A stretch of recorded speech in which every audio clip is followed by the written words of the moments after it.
también en lógicas ideológicas, y esa ideología fundamentalmente es la ideología de la racialización en este caso.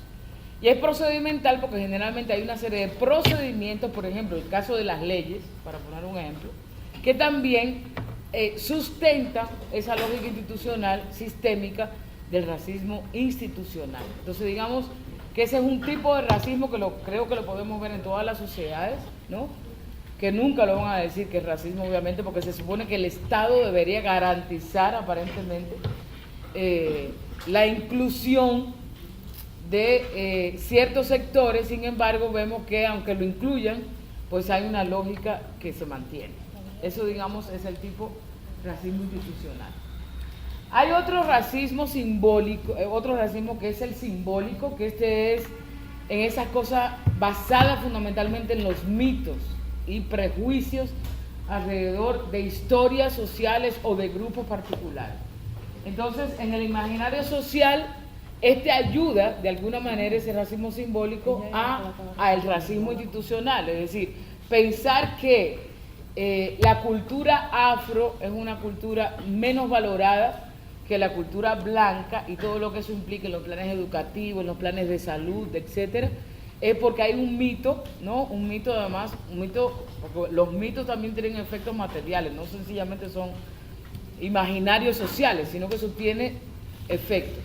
Entonces, ese racismo simbólico que además lo podemos ver en el discurso de los medios de comunicación, por ejemplo, en el discurso de los gobiernos, en los discursos de los partidos políticos, en el discurso, en las lógicas educativas, es simbólico, pero tiene su sustento, de alguna manera, en el racismo también institucional. O sea, que por ser mito o imaginario no es que hay una lógica separada del pensamiento, sino al contrario, es un pensamiento que genera una acción, tanto interpersonal como también institucional. Entonces eso sería como el racismo simbólico. Con los ejercicios lo vamos a ver mucho más concreto. Entonces esos son dos tipos de racismo que propone Webiorka, que son muy importantes y que yo creo que nos toca, digamos, la experiencia nuestra.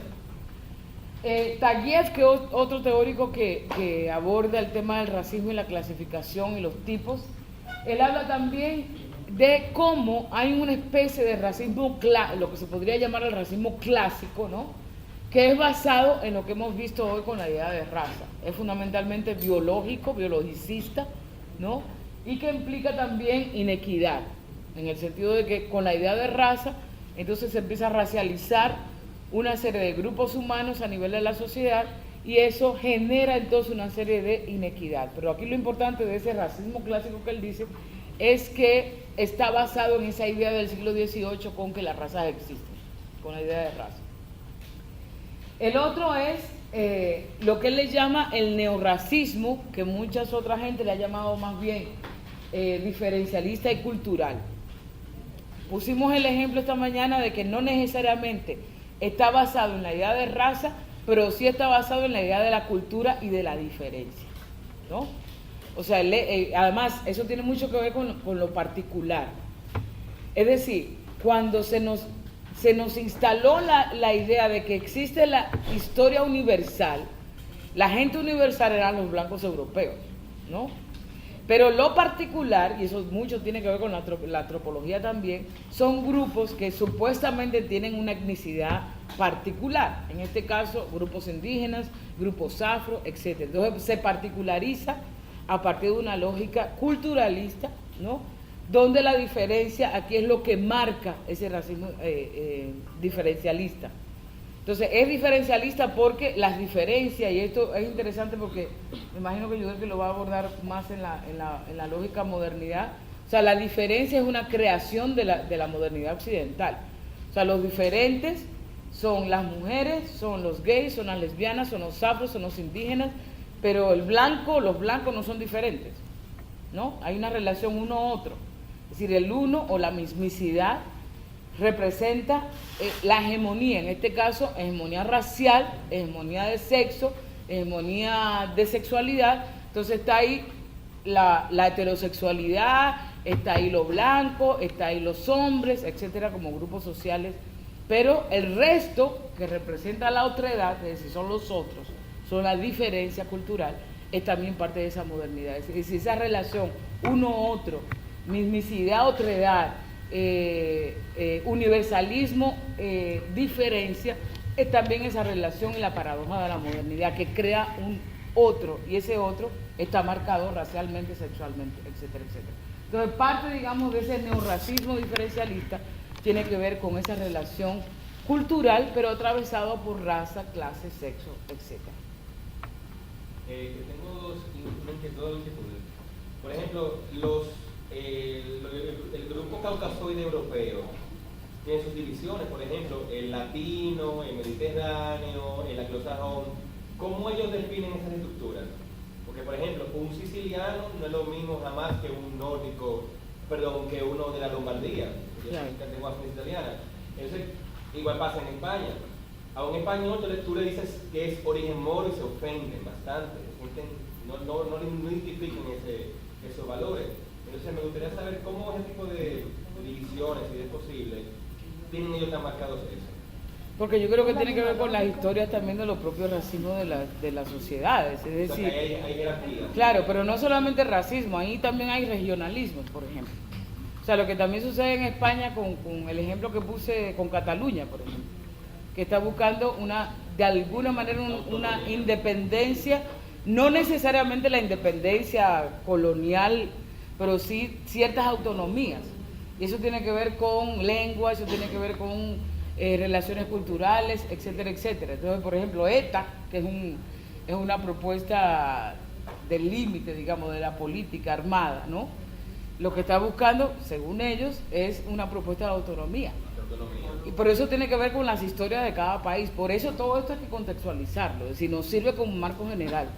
Pero habría que ver si en esas relaciones, digamos, hay una discusión que se puede decir si es racismo o no. Yo creo que es mucho más complejo, tiene que ver fundamentalmente con historias regionales, digamos, de los países, pero que también atraviesa racismo. Por ejemplo, una compañera, una alumna que yo tengo española, cuando estábamos tocando el tema, ella ponía el ejemplo como en Valencia hay dos grupos, los que se llaman de abajo y los de arriba. Además, muy, muy interesante ver qué es los de abajo y qué es los de arriba. Entonces yo decía, los de abajo son los más pobres de Valencia, que además hablan una lengua bastante antigua, ¿no? Y los de arriba son los que se pueden considerar probablemente no tengamos, la blanquitud no es lo mismo, pero hay elementos, digamos, de blanquitud y de menos blanquitud en esa relación. Pero tiene que ver fundamentalmente con luchas de autonomías también por parte de ciertas regiones, en el caso de España. Entonces habría que ver en cada contexto, yo no me lo sé todo y no te puedo contestar cuál es el proceso político de cada cosa, pero tendríamos que complejizar un poco más sobre eso, ¿no? De todas maneras, yo veo problemático que sigamos acudiendo a ese tipo de clasificación social de la ciencia racista. Hablar de caucásico, de que la división de no sé qué, eso es absolutamente racista. Esa es la ideología racista en la ciencia. Entonces, con un llamamiento justamente, el ejercicio que estamos intentando con toda esta historización es comenzar a abandonar estas formas que ha tenido la ciencia de clasificación de los grupos humanos. Porque en la medida en que lo reproducimos, estamos manteniendo ese nivel de diferencia, ¿no? Que era parte de lo que decía Tony, ¿no? De qué manera estamos siendo reproductores actuales de estas conceptualizaciones que sirven a un régimen racista. Entonces, eso como un llamamiento, digamos, porque cuando lo mencionaste así yo me quedé como, uy, yo sé que tiende a ser difícil porque en la universidad y mucho del conocimiento científico que hemos aprendido a través de la ciencia y de la educación tiende a naturalizar este tipo de clasificaciones como si fueran verdades, ¿no? Entonces justamente cuando Ochi decía, bueno, ya sabemos que la raza no existe, estamos acudiendo, digamos, a decir, todo ese tipo de clasificaciones son parte de la invención humana. Y una invención que es justamente para producir poder, ¿no? Entonces, bien. Bueno, otra de las propuestas de Taguieff es pensar cómo se da un tipo de racismo que es universalista. Y lo voy a relacionar con el otro que también es diferencialista, porque es casi parte de la misma moneda. Es decir, el hecho de que se genera la diferencia colonial es porque alguien o alguienes pensaron que son universales. Entonces, por ejemplo, En el racismo universalista hay una negación de cosas específicas de grupos. Le voy a poner un caso. La nación. La nación siempre se ha pensado en un nosotros a través de la ideología del mestizaje, ¿no? Y un poco también en el primer ejercicio salió esto. Todos somos seres humanos.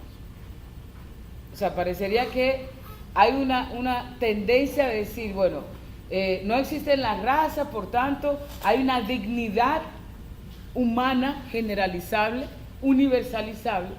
Entonces, por eso tiene implicaciones. Tiene implicaciones porque niega especificidades concretas de grupos, ¿no? Aquellos que son racializados, aquellos que tienen unas culturas que no tienen que ver con la lógica de la nación. Por ejemplo, la lengua, el español, el castellano, es supuestamente la lengua que nos marca estos países de América Latina y del Caribe, pero aquí sabemos que en América Latina hay grupos que tienen lenguas particulares, ¿no?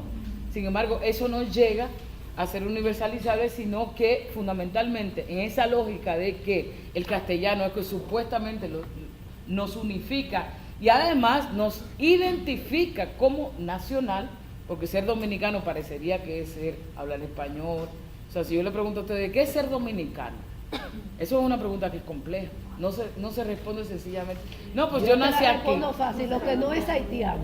Ajá, exactamente. Entonces así se define en relación a otro. Pero si nos ponemos a profundizar en cada una de ustedes, ¿qué es para ti ser dominicano? Probablemente tengamos una interpretación distinta. Pero la ideología racista nos dice que ser dominicano supuestamente es haber nacido aquí, tener una lengua no sé qué, es decir, lo que buscamos en los libros de texto, ¿no? Tener una bandera, tener un escudo, todo eso son elementos también eurocéntricos, es decir, es el definir el nosotros con lógicas de identidad nacional, que además es necesario para la élite criolla, en ese sentido. Himnos nacionales, o sea, esa cosa que nos toca supuestamente la emoción, lo que significa un himno nacional, no cualquier cosa. Pero ustedes busquen la letra de los himnos nacionales. ¿Y por qué se necesita el himno nacional? Es para precisamente la unificación del sentimiento nacional que se necesita para el nacionalismo. Y el nacionalismo es precisamente lo que acaba de decir Maribel y Yudelkis, de la diferenciación frente a otros. Entonces, digamos, esos mecanismos, que además cuando vimos el himno nacional fuera de aquí, muchachos, esa vaina una llora con esa mierda, ya yo no. Pero digamos, es tocar la fibra de alguna manera nacional que llevamos dentro, ¿no? O por ejemplo, ¿qué significa la bandera y los colores, o el significado de los colores detrás? Ajá. Que el rojo es la sangre derramada por los patriotas, etcétera. Exacto. Entonces todo ese imaginario, cómo se construye a partir de una bandera dominicana y yo me siento allá arriba y no sé qué, o sea, todo lo que se ha conocido a partir de... Y además son lógicas de clase, porque ¿quién definió lo que éramos el nosotros? No fueron los pendejos de este país.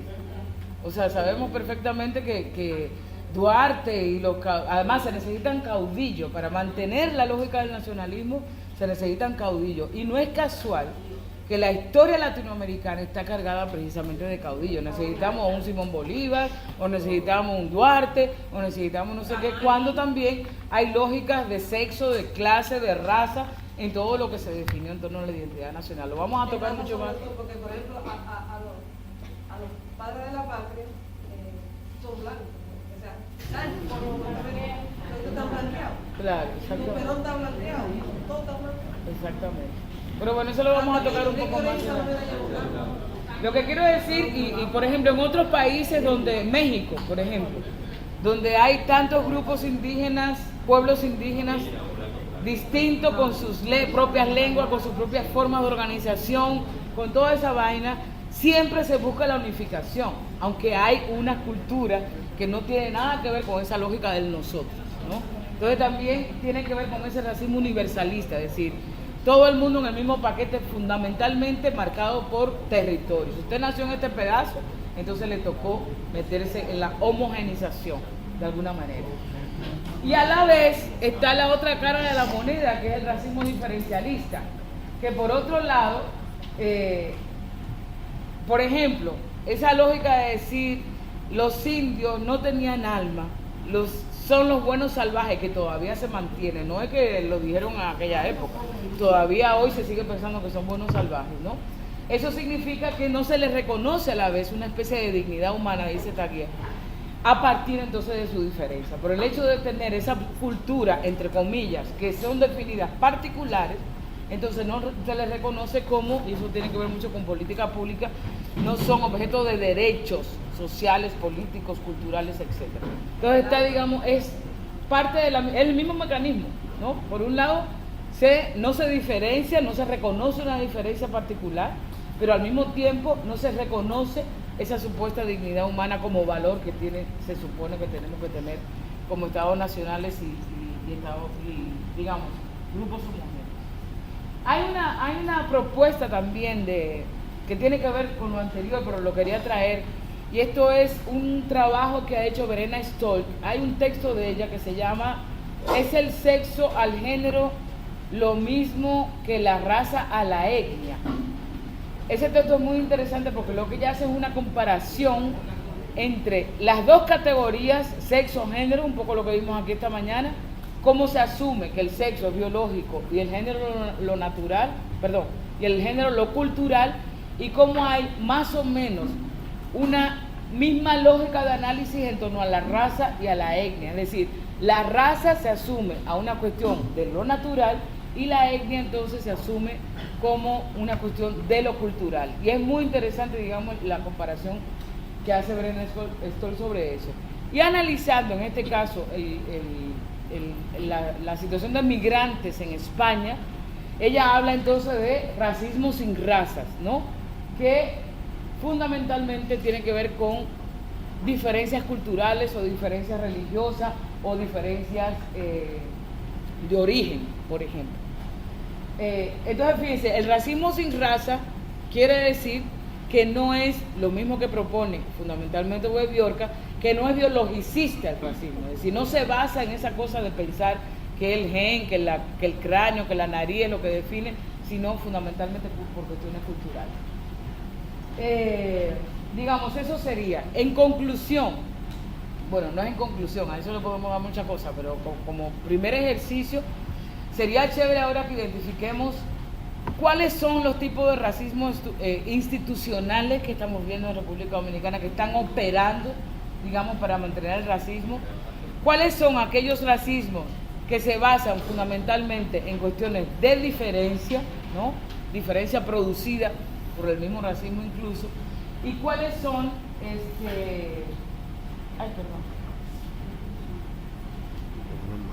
O sea, ubiquemos como tres, para no complicarnos la existencia, ¿no? Un racismo institucional, racismo simbólico, racismo universalista y racismo diferencialista. Esos cuatro, para no complicarnos un poco más.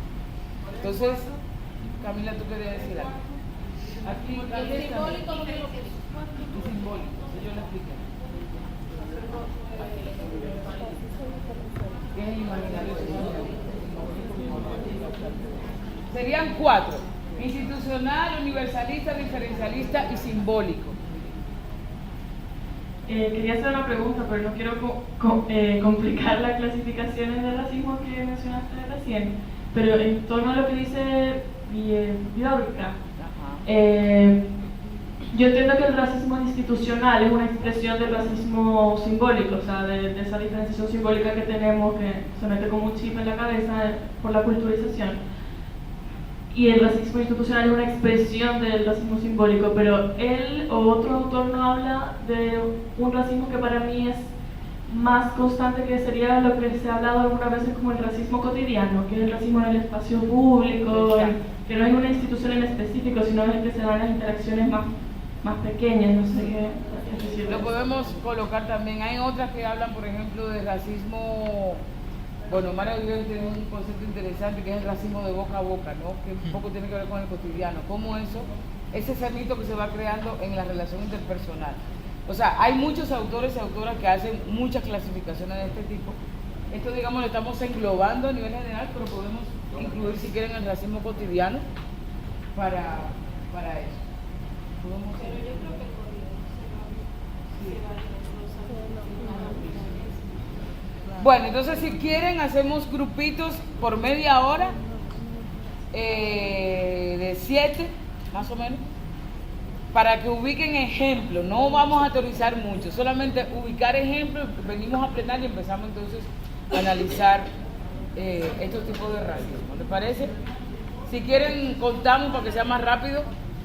1, 2, 3, 4, 5, 6, 7. 1, 2, 3, 4, 5, 6, 7. 1, 2, 3, 4, 5, 6, 7. 1, 2, 3, 4, 5, 6, 7. 1, 2, 3, 4, 5, 6 y vas.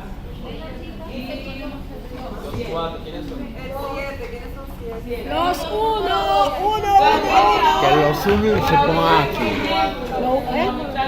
Uno aquí. ¿Qué número es tuyo? 3.